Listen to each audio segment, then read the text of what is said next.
The North Atlantic doesn't forgive mistakes. Lieutenant Mark Halverson had learned that truth the hard way. 15 years of rescues and recoveries etched into every line on his face. Today, the ocean was calm. Too calm. The kind of stillness that made veteran sailors uneasy, like the water itself was holding its breath. "Radar sweep clear, Lieutenant," Petty Officer Carson called from the helm. "Nothing on thermal, nothing on visual." Halverson nodded, his eyes scanning the gray horizon where sea met sky in an indistinct blur. Standard patrol. By-the-book routine. Exactly how he preferred it. Ever since losing Jackson on that storm rescue in 09, he'd followed protocol with religious precision. No improvisation, no hero moves. Just procedure, clean and simple. The Coast Guard cutter? Steadfast cut through the water with mechanical efficiency, her engines thrumming a steady rhythm beneath their feet. The crew was small, just 8 personnel for this sector sweep, but they were good, trained, reliable. "Sir?" Carson's voice had changed, that subtle shift from routine to alert. "I've got something. Visual contact 270 degrees, approximately 400 meters. Halverson raised his binoculars, training them on the coordinates. At first, he saw nothing but the endless gray. Then, he saw it. A man.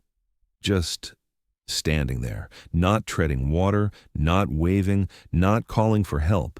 Simply vertical in the water, as if he were standing on solid ground, his head and shoulders clearly visible above the surface. "What the hell?" Halverson muttered. He'd seen bodies before, too many. But they didn't look like that. They floated face down or bobbed irregularly. They didn't stand. "Bring us around," he ordered, never lowering the binoculars. "Slow approach. Carson, get Dr. Reeves up here and prep the rescue basket." As they drew closer, details emerged. The man was wearing what looked like a standard Navy-issue thermal suit, though the designation patches were absent. No life vest, no visible flotation device. His face was turned toward them now, watching their approach with an expression that could only be described as patient. Not desperate, not relieved. Patient. "Jesus Christ," Carson breathed beside him. "How is he not moving? There's no way." "Focus on the approach." Halverson cut him off, but his pulse had quickened. Something was wrong here. Everything about this violated every natural law of ocean rescue he'd ever known. Dr. Alan Reeves appeared at his elbow, his ever-present tablet already in hand. The Navy psychologist had been assigned to their vessel for reasons Halverson still didn't fully understand, something about evaluating crew stress on extended patrols. Now, looking at the man in the water, Halverson was suddenly glad to have him aboard. "Interesting," Reeves murmured, adjusting his wire-rimmed glasses. "How long has he been like that?" "Since we spotted him. About 3 minutes now." Halverson glanced at his watch, a habit drilled into him by years of incident reports. 1437 hours. He hasn't moved, hasn't called out, just watching us. The Steadfast slowed to a crawl, her engines shifting to low idle. The rescue team was already in position, Hernandez and Cho standing ready with the basket, medical kit prepared. "You in the water," Halverson called through the loudspeaker. "We're United States Coast Guard. We're here to help you. Can you respond?" The man's lips moved. His voice carried across the water with impossible clarity, no strain, no weakness. "Permission to come aboard, Lieutenant." Halverson felt ice slide down his spine. "Lieutenant." Not "sir" or "help" or any normal response from a person who'd been floating God knows how long in the North Atlantic. And that voice, it carried no trace of hypothermia, no chattering teeth, no distress whatsoever. "Granted," Halverson heard himself say. "Hernandez, bring him up." The rescue proceeded like any other, mechanically, efficiently. The man cooperated perfectly, positioning himself in the basket without instruction, maintaining proper weight distribution. When they hauled him onto the deck, water streamed from his thermal suit, but he stood immediately, steady as if he'd just stepped out of a car. No shivering, no weakness, no visible distress. Up close, Halverson could see he was approximately 40 years old, clean-shaven, with the kind of sharp features that would be easy to remember. His eyes were gray, or maybe blue. The color seemed to shift in the flat light, and he maintained eye contact in that unwavering way that usually meant military training. "Name and status," Halverson said, falling back on procedure, because procedure was all he had right now. "Petty Officer First Class Marcus Trent, service number 679-421370. The man, Trent apparently, delivered it without hesitation, perfect military cadence. "Assigned to the USS Constellation, currently deployed in support of Operation Phantom Tide." Reeves had been taking notes on his tablet, but now his fingers paused. Halverson saw it too, the red flag waving in both their minds. "The Constellation was decommissioned in 2003, Halverson said carefully. Trent's expression didn't change. "That's the official record. Yes, sir."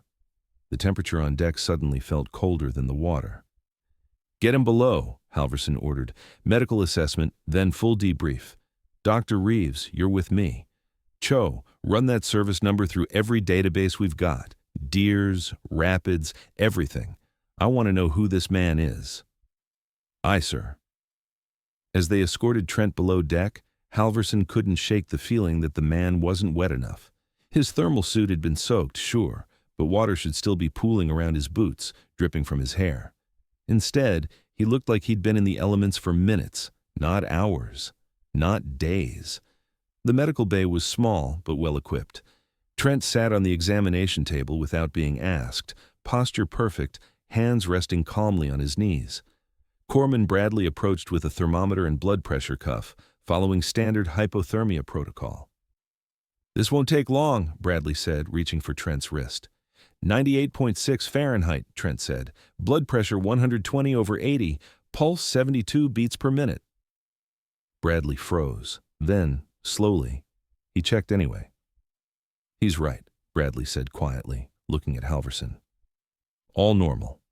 No signs of hypothermia, no shock, no physical distress of any kind. It's like he just went for a swim in a heated pool." Reeves had been watching this exchange with the intense focus of a man cataloging data. Now he stepped forward, his voice carefully neutral. "Mr. Trent, how long were you in the water?" 17 hours and 42 minutes, give or take 3 minutes for retrieval margin of error.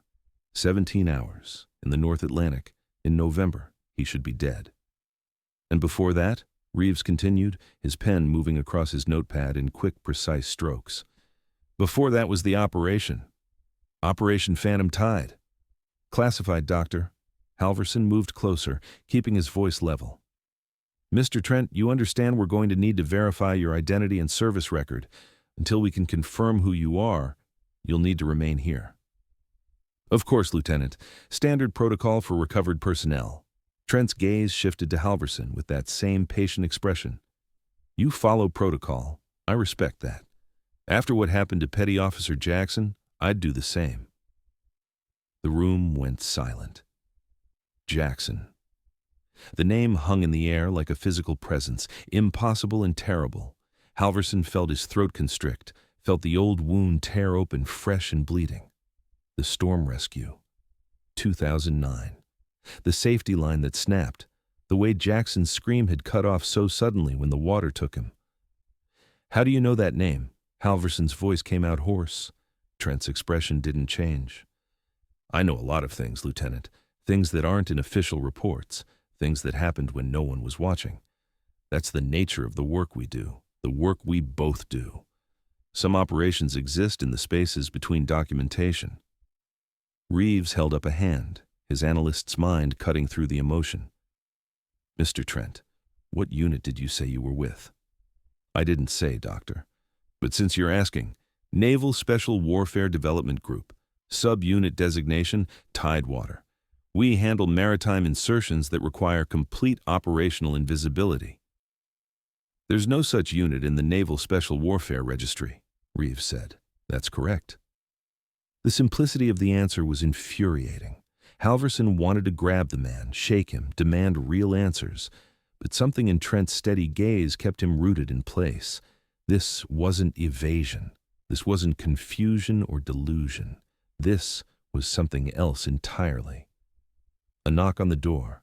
Cho entered, his young face troubled. "Sir, I've run the service number through every system we have access to. Nothing. No match in Deers, Rapids, or any personnel database.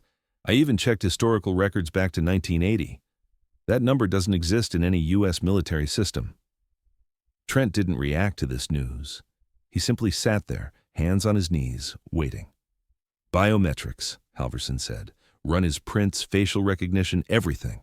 Already started, sir. Results should be back within the hour." After Cho left, Reeves circled Trent slowly, like he was examining an artifact in a museum.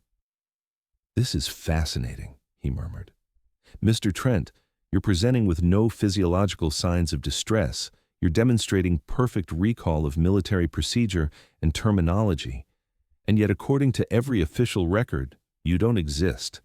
How do you explain that?" "I don't explain it, Doctor. I just execute the mission."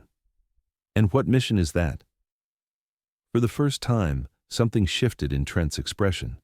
Not uncertainty, more like calculation, as if he were deciding how much to reveal. "Continuation," he said finally. "Maintenance of operational parameters, verification of timeline integrity." Reeves wrote this down, but Halverson could see the furrow deepening in his brow. These weren't the words of a delusional man.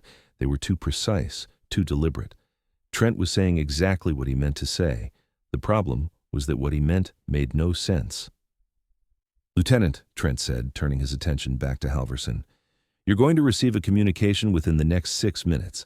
It will instruct you to maintain current position and await transfer of custody. I recommend you comply." "From whom?"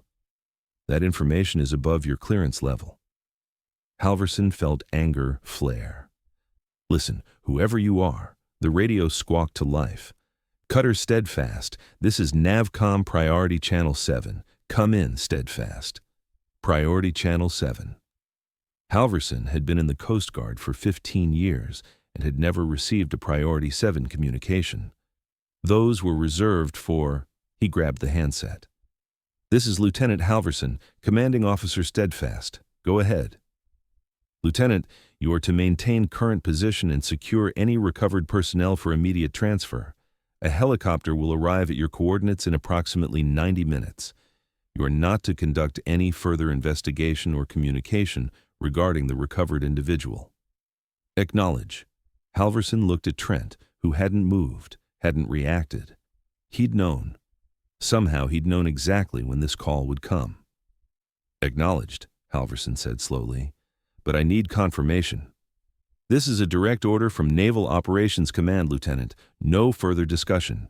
Maintain position and await transfer. Navcom out." The line went dead. In the silence that followed, Reeves let out a long breath. "Well," he said, "that's not concerning at all." Halverson turned back to Trent. "Who are you, really?" "I told you who I am, Lieutenant." That patient expression again, like a teacher waiting for a slow student to grasp a simple concept. "The question isn't who I am. The question is whether my existence is determined by documentation or by the fact that I'm sitting here in front of you." "That's a philosophical question," Reeves interjected. "Is it?" Trent shifted his gaze to the psychologist. "You're Dr. Alan Reeves, correct? Former Navy psychiatric evaluator, specialized in post-deployment trauma and identity dissociation. You evaluated 17 cases of operatives returning from deep cover assignments between 2012 and 2018. 3 of those operatives couldn't verify their identities through official channels despite their insistence on who they were. What happened to them?" Reeves had gone very still. "That's classified information." "They were institutionalized," Trent continued as if Reeves hadn't spoken. "Medical designation, acute dissociative disorder with false identity construction. But what if they weren't wrong, Doctor? What if the problem wasn't their memories, but the records?" "That's impossible," Reeves said, but his voice had lost its certainty. "Is it? In an age where digital records define existence, what happens when records are altered or erased? If you deleted every piece of data about Dr. Alan Reeves right now, every birth certificate, every medical file, every academic credential, would you cease to exist, or would you simply become unverifiable? Halverson felt like he was listening to a riddle designed to have no answer. That still doesn't explain how you survived 17 hours in the North Atlantic. Doesn't it? Trent turned back to him. You've conducted 247 rescue operations, Lieutenant. You know the survival statistics. The human body can endure remarkable conditions when properly prepared and when the will to continue is strong enough. The real question is, why does my survival bother you more than my lack of records? Because one is impossible and the other is just wrong, Halverson thought. But was that true? People had survived impossible situations before. Records got lost, corrupted, classified beyond retrieval. Neither was unprecedented. It was the combination that was impossible. We're going to wait for that helicopter, Halverson said finally, falling back on the only solid ground he had left, orders. Until then, you'll remain here under observation. Dr. Reeves, I want a full psychological evaluation. Cho, maintain biometric scans every 15 minutes. I want documentation of everything. As he turned to leave, Trent spoke again. Lieutenant, when they come for me, they're going to ask you what I told you. The correct answer is nothing of operational significance. That will make this easier for everyone.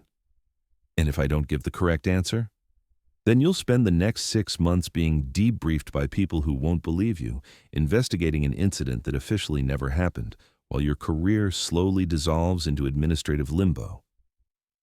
Trent's expression remained neutral, but there was something almost sympathetic in his tone. I'm not threatening you. I'm trying to help you. Some doors, once opened, can't be closed again. Halverson left without responding, but the words followed him up to the bridge like a shadow he couldn't shake. The next 90 minutes felt like 90 hours. Halverson stood on the bridge, watching the gray sky darken toward evening. The sea remained impossibly calm, reflecting the clouds like a mirror. It should have been beautiful. Instead, it felt like a held breath, waiting for something to break. Behind him, Carson was running continuous systems checks, something to do with his hands, something to focus on besides the man sitting 3 decks below who shouldn't exist. The young petty officer had been unusually quiet since Trent's recovery, his usual easy chatter replaced by tense silence. Sir, Cho's voice crackled over the internal comm. Biometric results are back. Halverson picked up the handset. And? No matches. Facial recognition ran against every military database, every law enforcement system, even Interpol. Nothing. His fingerprints don't match any on file anywhere. It's like he's never been recorded. Ever.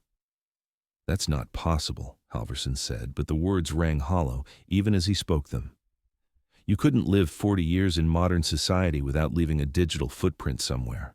Birth records, school enrollment, driver's license, social security number, something. Run it again. Already did, sir. 3 times. Same result. Halverson set down the handset and stared out at the water. In the distance, he could see the faint line where the ocean met the sky, that boundary between known and unknown. Trent had come from out there, from that liminal space where certainties dissolved. His radio crackled. Lieutenant, this is Dr. Reeves. Could you come down to medical? There's something you need to see. The medical bay felt smaller than before, the walls pressing in. Trent sat exactly where they'd left him, hands still resting on his knees, posture still perfect. But Reeves was pacing now, his tablet clutched in both hands, and there was something in his expression that made Halverson's stomach tighten. What is it? Halverson asked. Reeves gestured to his tablet. I've been running standard psychological evaluations, memory tests, cognitive assessments, stress response analysis. Mr. Trent here has been very cooperative. And he's textbook perfect. Every response calibrated exactly to normal parameters. No deviation, no anomalies, no tells that would indicate deception or delusion. His stress hormones are stable. His pupil responses are normal. His micro-expressions aligned perfectly with his verbal statements. That's good, isn't it? No, Reeves said slowly. It's impossible. No one is that consistent. Even trained operatives show some variation, some biological irregularity. But Mr. Trent here, he trailed off, shaking his head. It's like he's been designed to pass every test. Trent spoke for the first time since they'd entered. Dr. Reeves is concerned because I don't exhibit the normal range of human inconsistency. He's wondering if I'm what you might call too perfect. Are you? Halverson asked. Define perfect, Lieutenant. I'm functioning within expected parameters from my conditioning and training. Whether that qualifies as perfection or simply efficiency is a matter of perspective. There was that word again. Parameters. Trent used it the way normal people used words like normal or usual. Everything was operational. Everything was measured against some invisible standard that only he could see. Let's try something different, Reeves said, pulling up a chair and sitting across from Trent. His psychologist voice had kicked in now, calm, measured, professional. Mr. Trent, tell me about Operation Phantom Tide, not the classified details, just the general nature of the mission. Trent was quiet for a moment, and for the first time, Halverson saw something that might have been consideration cross his face. The operation involved deep-water asset recovery in contested maritime zones. Duration, 6 months. Personnel, 7 operators, though official records would show 0. Objective, retrieval of materials that officially don't exist from locations that officially aren't occupied. And this recovery, Reeves continued, it took place where? Multiple locations across the Atlantic basin, depth ranges from 200 meters to 3,000 meters. You'd be surprised what nations leave on the ocean floor when they think no one is watching. Who authorized this operation? Authorities that don't appear in organizational charts, Doctor. Command structures that exist in the space between agencies, between nations, between official acknowledgement and operational necessity. Halverson felt his frustration building. That's not an answer. Every operation has a chain of command, has authorization, has documentation, Trent finished. Yes, normally. But what happens when the documentation itself is the security risk? When the very existence of a record compromises the operation? You create structures that can't be traced, units that can't be verified, personnel who can't be found. Ghost units, Reeves murmured. That's one term for it. But why? Halverson demanded. Why go to such lengths? What could possibly be worth completely erasing people from existence? Trent's gray-blue eyes fixed on him with that unsettling steadiness. What's the most valuable asset in modern warfare, Lieutenant? It's not weapons, not technology, it's deniability. The ability to act without consequence, to accomplish objectives without attribution. We live in an age where everything is recorded, tracked, verified. So the most powerful operations are the ones that leave no trace at all. That's insane, Halverson said. Is it? You've conducted classified operations, Lieutenant. You know there are levels of security clearance, circles within circles. What makes you think there isn't another circle beyond the ones you know about? One where operational security is so critical that even the operators themselves become classified information? Before Halverson could respond, Cho's voice came over the comm. Sir, we've got incoming. Helicopter on approach 12 minutes out. It was starting. Whatever this was, it was about to be taken out of his hands. I want answers, Halverson said, turning back to Trent. Real answers. You knew about Jackson. You knew about that Priority 7 call. You know things you shouldn't be able to know. So tell me, who are you really? What are you? Trent stood, the first time he'd moved from that seated position. At full height, he was exactly Halverson's build, exactly his proportions. It was like looking at a reflection that was slightly wrong, slightly off. I'm exactly what I appear to be, Lieutenant. A naval operative conducting a mission that requires complete operational invisibility. The fact that you're struggling to accept that says more about your expectations than my reality. That doesn't explain how you survived 17 hours in the Atlantic. Doesn't it? Tell me, what's the longest documented survival time in cold water? Halverson knew this. Every rescue operator did.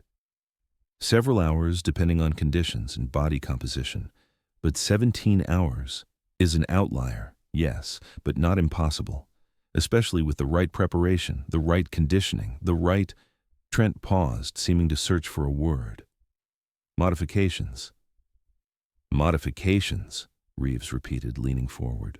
What kind of modifications? The kind that allow an operative to function in extreme environments for extended periods. The Navy has been experimenting with cold water adaptation protocols for decades, Doctor. You know this. Deep dive physiology, breath hold training, metabolic control. What makes you think those programs stopped at the publicly acknowledged limits? He was doing it again, answering questions with more questions, providing information that was simultaneously detailed and meaningless. Every explanation raised 3 more questions. The helicopter, Halverson said. Who's coming for you? Personnel from Naval Special Warfare Command. They'll debrief you, collect me, and within 24 hours, this entire incident will be classified under national security protocols. You'll be instructed not to discuss it, and within a few weeks, you'll start to wonder if it really happened at all. And if I refuse? If I report this through proper channels? Trent's expression softened slightly, the first genuine emotion Halverson had seen from him. Then you'll learn the same lesson I did, Lieutenant, that there are things in this world that exist in the gaps between what's documented and what's true. And sometimes, for the sake of your own peace of mind, it's better to let those things stay in the gaps. A memory surfaced, unbidden. Jackson's face the morning of the storm rescue, grinning as he checked his safety line. By the book, right, Lieutenant? That's how we stay alive. And then, hours later, the line snapping, the scream cutting off, the empty water where a person had been. You said you knew about Jackson, Halverson said quietly. How? Trent was silent for a long moment. Then, because I was there. The world seemed to tilt. That's impossible, Halverson whispered. There were only 5 of us on that rescue. I know every person who was present. You weren't.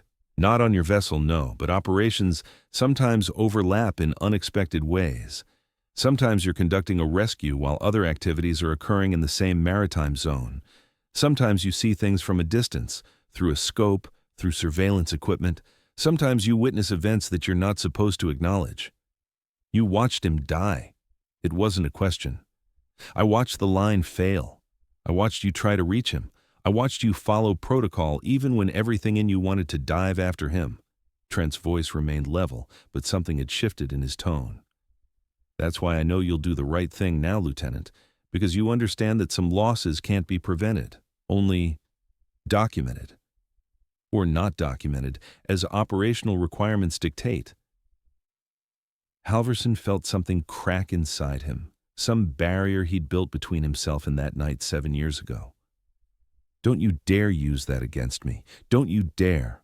I'm not using it against you. I'm showing you that I understand, that I've been where you are, in that space between what you know happened and what you can prove happened. The difference is, I've learned to exist in that space. You're still fighting it. The radio squawked. Bridge to medical. Helicopter is on final approach. ETA 3 minutes.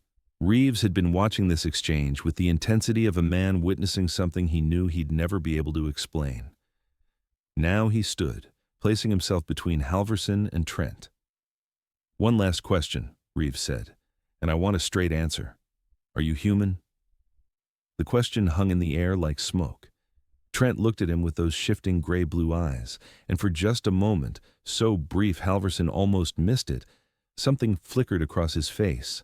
Not quite a smile, not quite sadness, something in between. That's a more complicated question than you think, Doctor.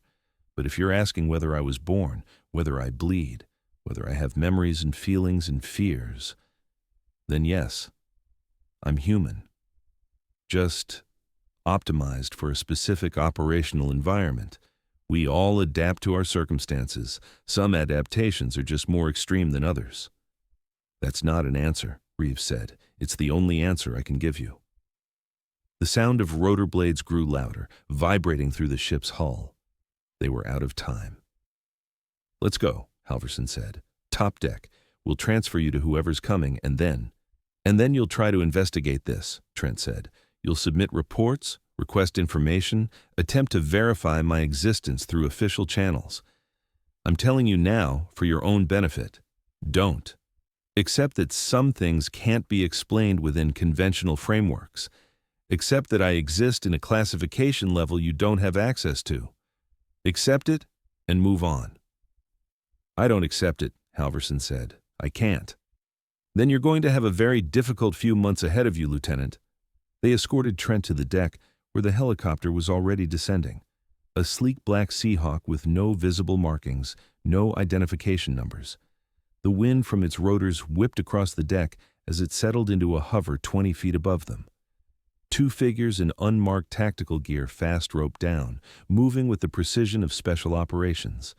They wore balaclavas, no faces, no identification. One of them approached Halverson, extending a tablet. Lieutenant Halverson?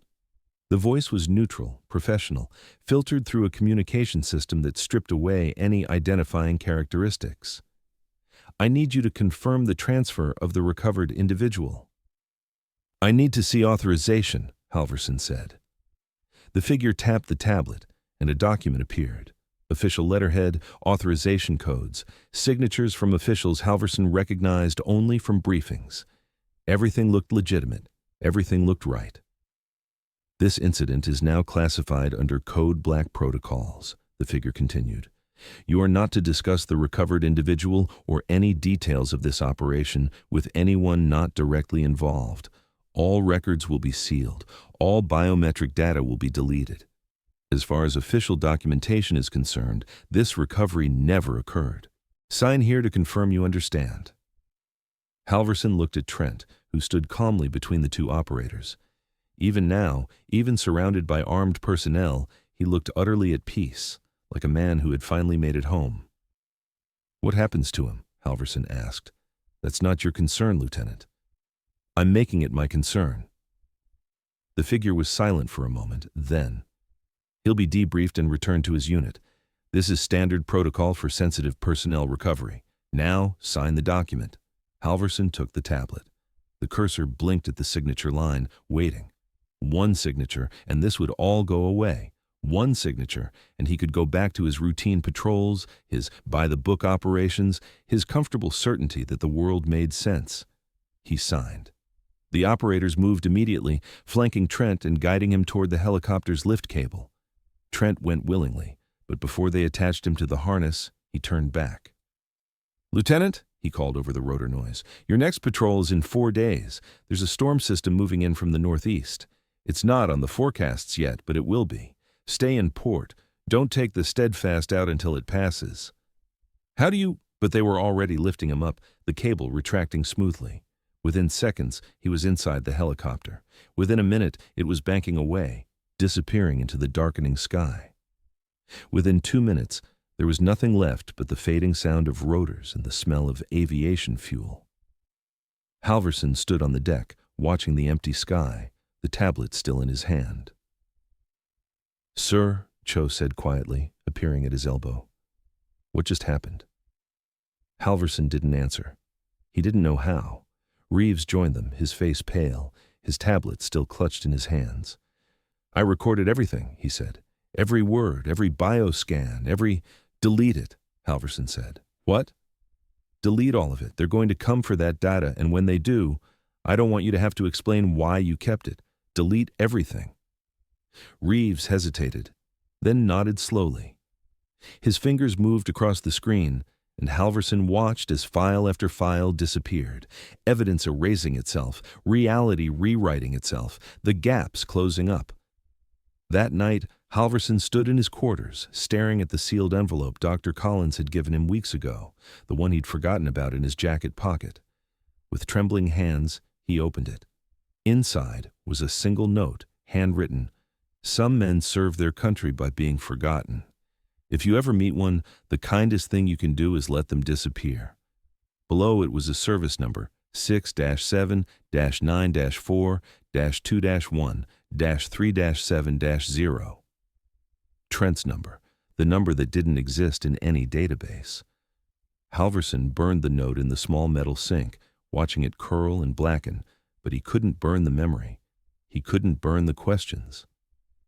4 days later, a storm system moved in from the northeast, a Category 3 that meteorologists admitted they hadn't seen coming.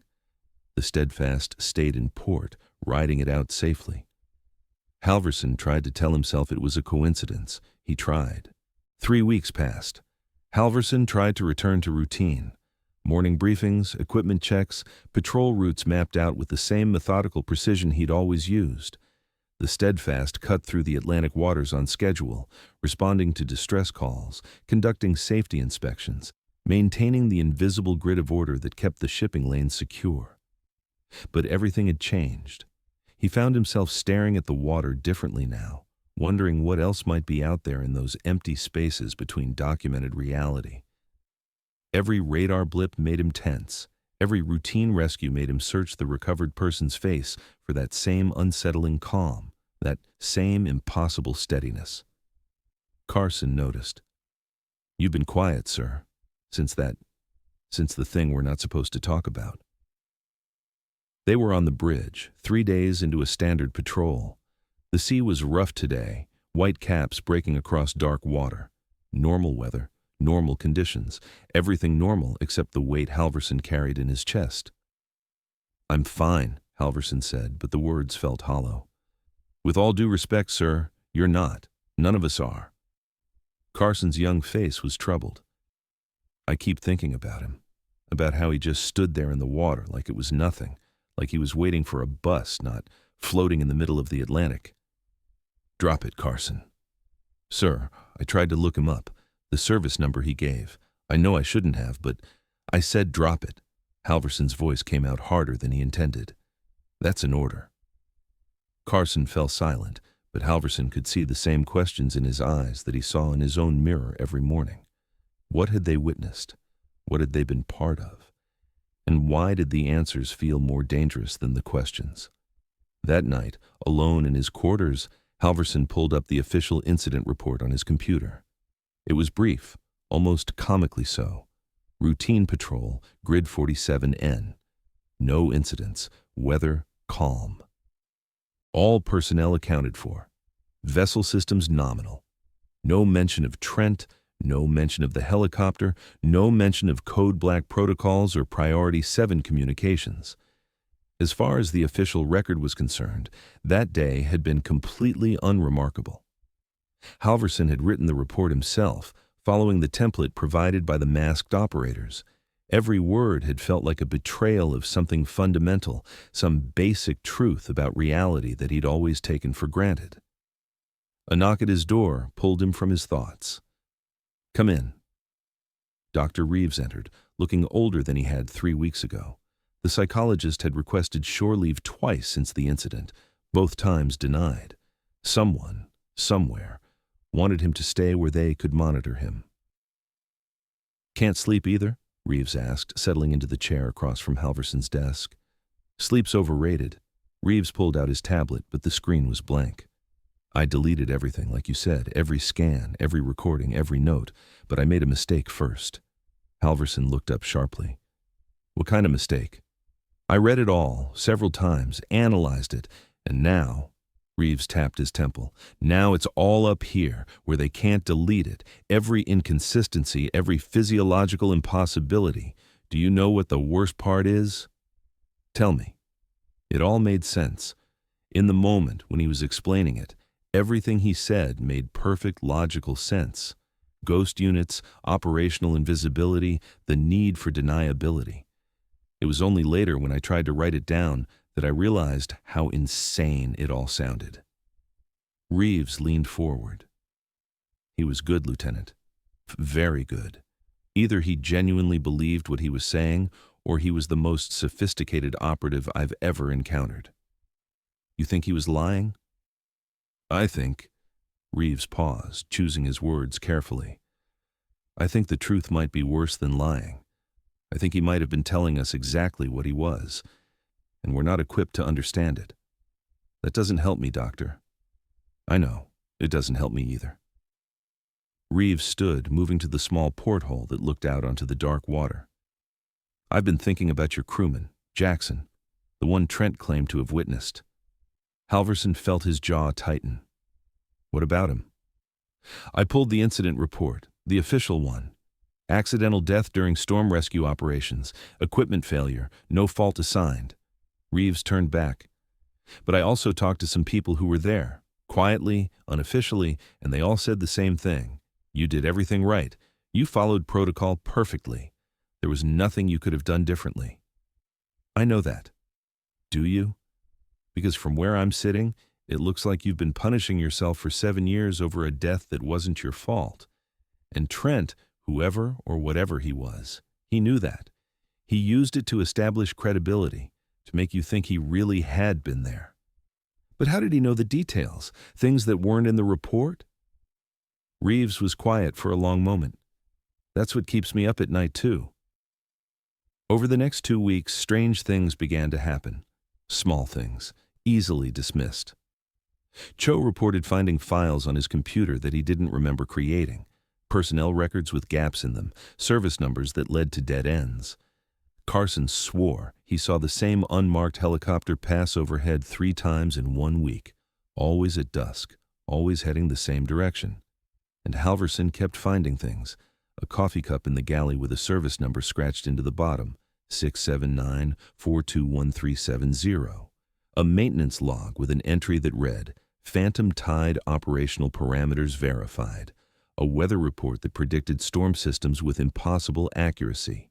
Each incident could be explained, practical jokes, coincidences, the stress of classified operations playing tricks on tired minds. But taken together, they felt like messages. Then, 5 weeks after the recovery, Halverson received new orders. He was to report to Naval Operations Command in Norfolk for a classified briefing. The orders came through proper channels this time, official letterhead, verifiable authorization codes. But the subject line was what made his blood run cold. Personnel Recovery Incident, Grid 47N. The briefing room at Norfolk was exactly what you'd expect. Gray walls, fluorescent lights, a long table with uncomfortable chairs. 3 officers sat on the far side, their uniforms crisp, their expressions neutral. Halverson didn't recognize any of them. "Lieutenant Halverson," the center officer said. Commander's bars, older face, the kind of career officer who'd seen things and learned not to react. "Thank you for coming." "I was ordered to come, sir." "Indeed." A thin smile.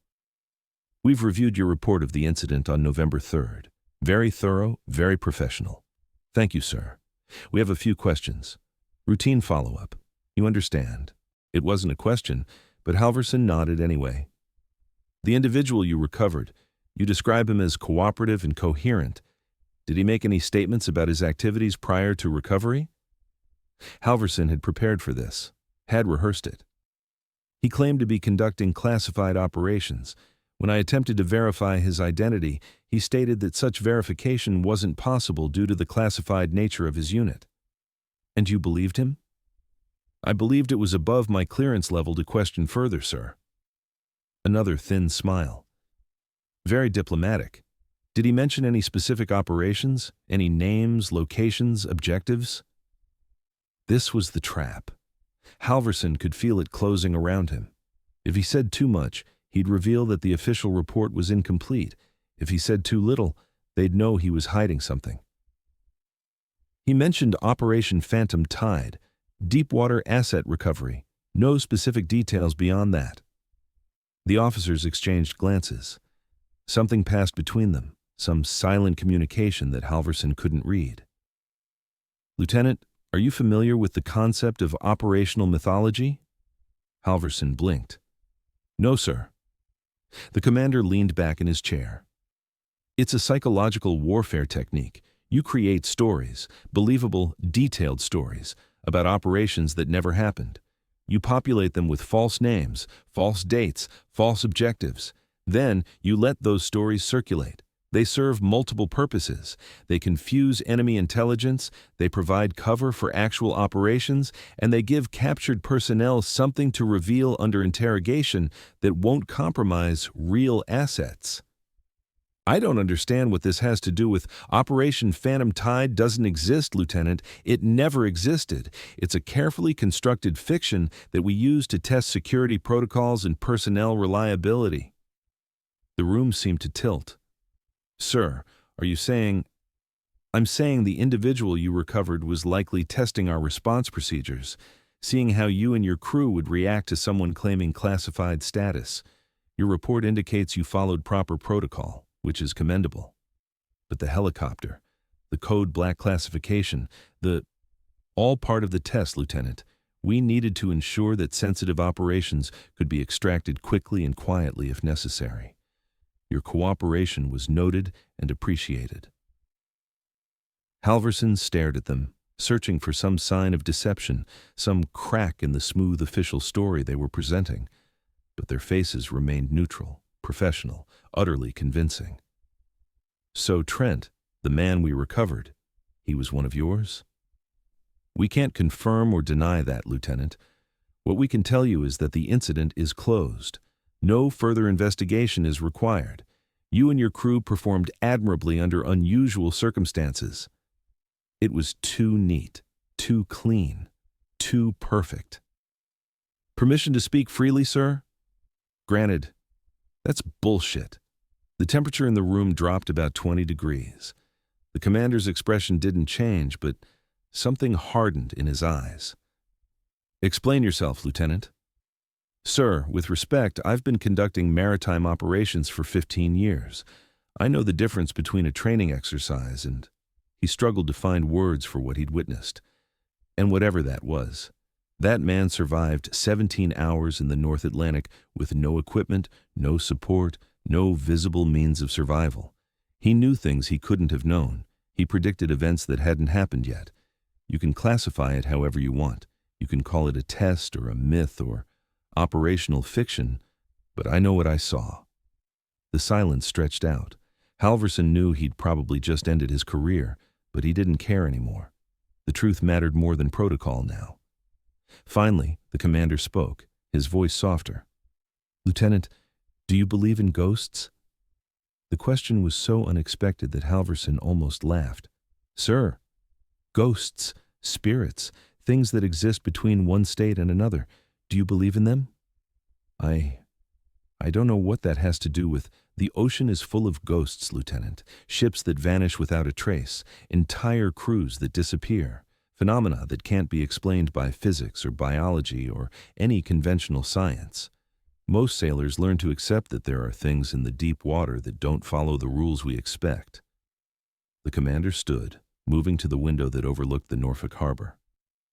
The modern world runs on certainty, on documentation, verification, proof. But what happens when something, or someone, exists in the gaps? When reality doesn't match the records? Sir, are you saying... I'm not saying anything, Lieutenant. I'm asking you a question. Can you accept that some things might be true even if they can't be proven? Can you live with uncertainty? Halverson thought about Trent's words.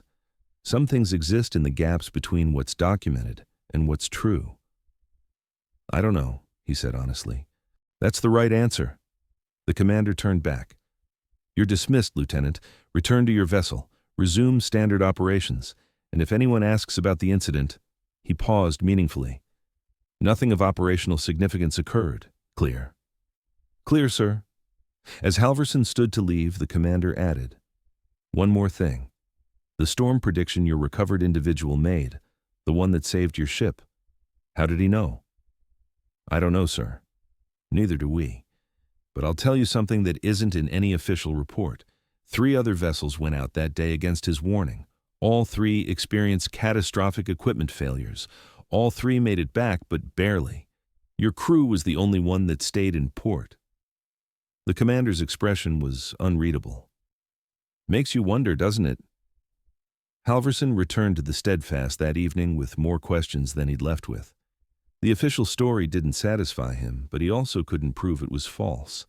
He was exactly where Trent had said he'd be, trapped between what he knew and what he could verify.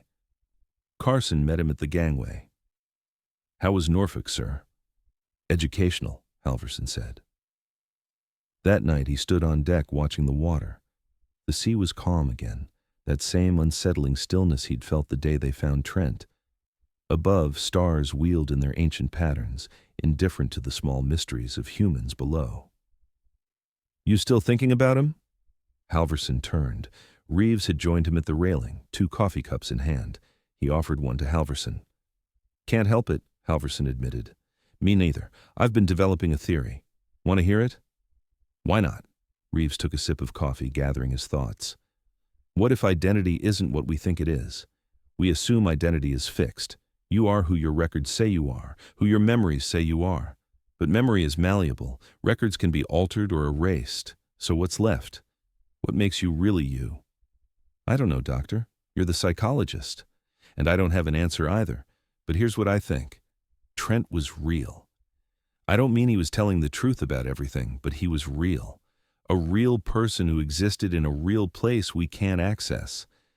Maybe he was part of some classified program that went beyond what we understand as human limitations. Maybe he was something else entirely. But he was there, and we saw him, and that matters more than any record or report." "That's not very scientific, Doctor." "No," Reeves agreed. "It's not. But science doesn't explain everything. Sometimes you have to accept that reality is bigger than your ability to document it." They stood in comfortable silence for a while, watching the water.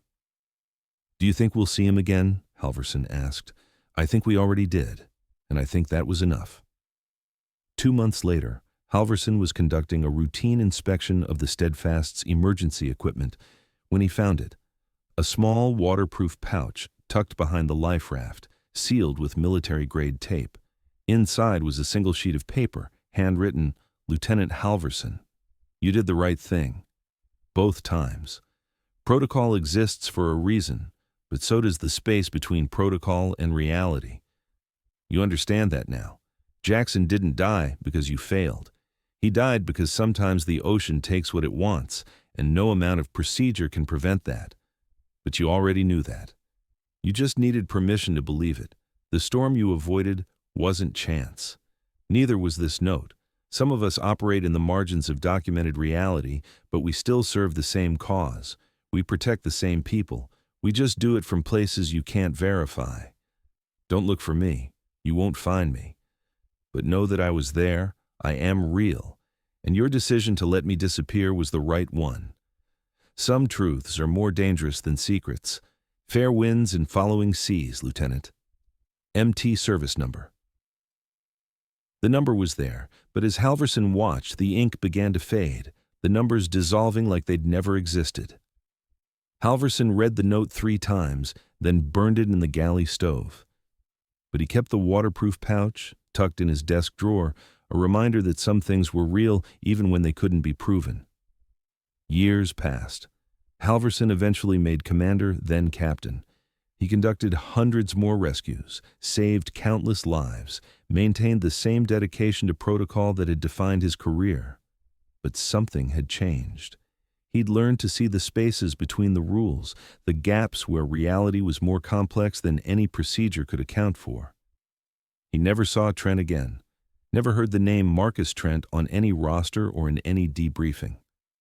The service number 679-421370 never appeared in any database. But sometimes, late at night, when the Steadfast was cutting through dark water and the world felt vast and unknowable, Halverson would stand on deck and remember the man who had stood in the ocean like it was solid ground. And he would wonder, how many others were out there? How many men and women serving in the spaces between documentation and truth? How many ghosts operated in the margins, protecting things that couldn't be officially acknowledged? He never got answers to those questions. But in a strange way, that was answer enough.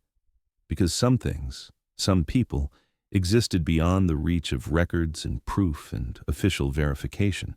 They existed in the gaps, in the spaces where certainty dissolved into mystery. And maybe Halverson had come to believe. Maybe that was exactly where they were supposed to be. The ocean kept its secrets. And Lieutenant, now Captain, Mark Halverson had learned to respect that. On his final patrol before retirement, 20 years after the incident, Halverson received a routine distress call. A small research vessel, disabled in heavy seas, crew of 4 requiring immediate evacuation, standard rescue, by the book. As they approached the coordinates, the storm broke, sun spilling through the clouds in sudden golden shafts. The research vessel bobbed in the swells, her crew waving from the deck. Routine, normal, exactly as it should be. Except for one detail. As they brought the rescued crew aboard, one of them, a marine biologist, young and grateful, paused before descending to the galley. "Thank you, Captain. The man on the radio said you'd come. Said you always followed protocol, always did things right." Halverson felt the old familiar chill. "What man?" "I don't know. We lost power to our radio 3 hours ago, but right before we saw you, the speaker crackled to life, just for a second. A voice said, 'Help is coming. Captain Halverson follows the rules. He'll get you home.' Then nothing." The young biologist shrugged, heading below, but Halverson stood frozen, staring out at the water. Dead radio. No power. But a voice anyway, speaking his name, confirming something that couldn't be confirmed. He almost laughed. After 20 years, after countless patrols and rescues and nights wondering if that day had been real, here was one more impossible thing, one more gap between what the records would show and what had actually happened. Carson, now a lieutenant himself, appeared at his elbow. "Sir, you okay?" "Fine," Halverson said, and for the first time in 20 years, he actually meant it. "Just fine, Carson. Get these people below, warm them up, run the standard medical checks, by the book." "Aye, sir." As Carson moved away, Halverson pulled out his radio. He shouldn't do this. It violated every protocol, every procedure he'd built his career on. But sometimes, very rarely, the spaces between the rules mattered more than the rules themselves. "This is Captain Halverson, United States Coast Guard," he said quietly into the radio, broadcasting on a frequency he shouldn't know, one that officially didn't exist. "If anyone's listening, rescue complete. All personnel safe. Fair winds and following seas." For a long moment, there was only static. Then, so faint he almost missed it. "Copy that, Captain. Until next time." The voice was familiar. Calm. Patient, exactly as it had been 20 years ago. Halverson smiled and clipped the radio back to his belt. Some ghosts, he'd learned, were worth believing in, and some mysteries were better left unsolved.